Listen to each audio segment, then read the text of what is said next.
Right, so this one wants to move to right angle.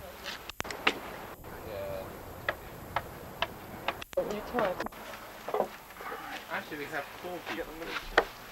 We got a big egg. Oh. Start up here. Yes, there's one actually.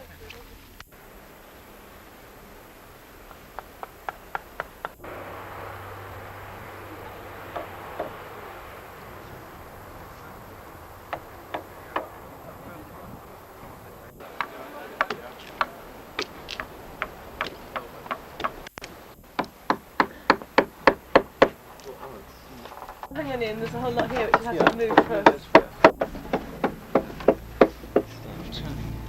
That's alright, use the bend.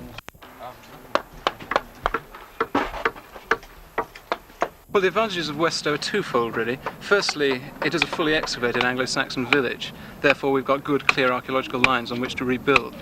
And secondly, because of its rural setting, it won't be subject to the sort of interference from motorways or other constructions that an urban setting would be involved in.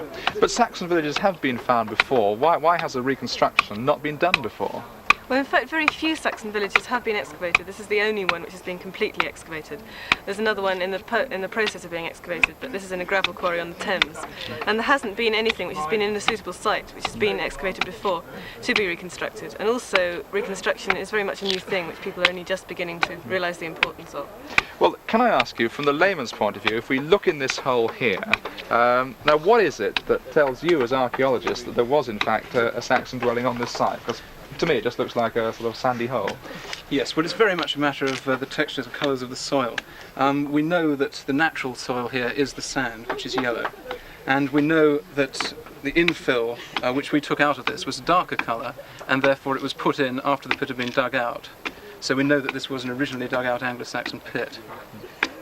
And then presumably also, when the site was excavated, there were sort of bones and things like that to suggest habitation as well, were there? Oh yes, that as well. And of course there's those 6 post holes, which were also of a darker texture.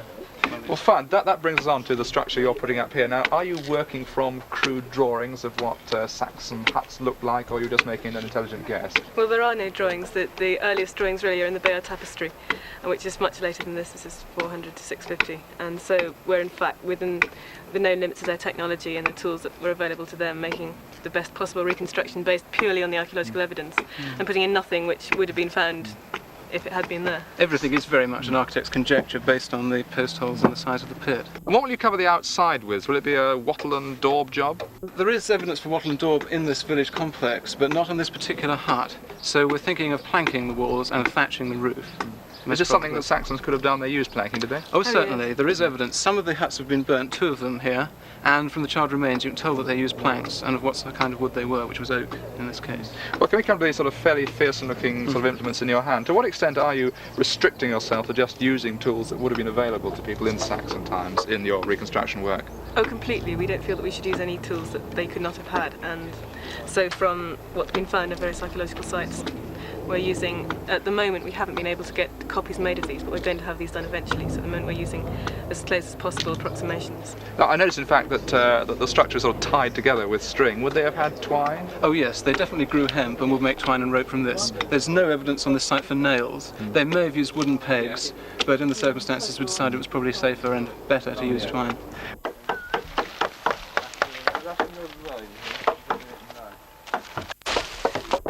Yeah, see what happens. Do you lash it up, then tap on it, or something? Okay.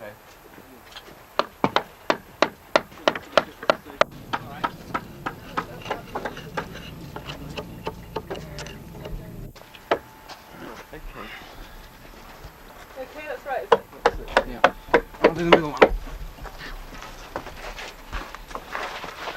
Are we cutting? It's moved actually, it's moved 12 inches since I marked it, if not more. Okay, put it back in its original position. Well, we're hoping in the long term that this site will develop into crop cultivation and animal husbandry, which of course will involve us in work of several decades, plus subsidiary activities such as weaving and perhaps clay working. There's a clay source nearby which we could use.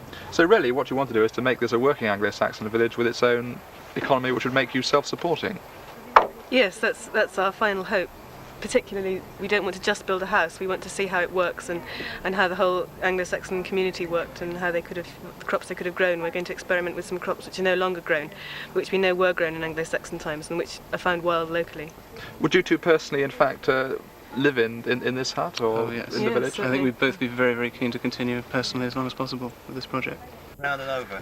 How's that? And over the top. Yeah. Yeah.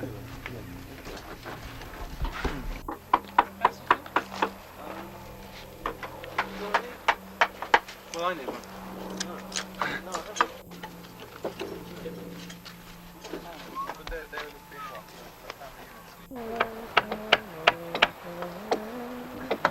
I can't actually, it's not easy. Yes, I'll pocket the cross.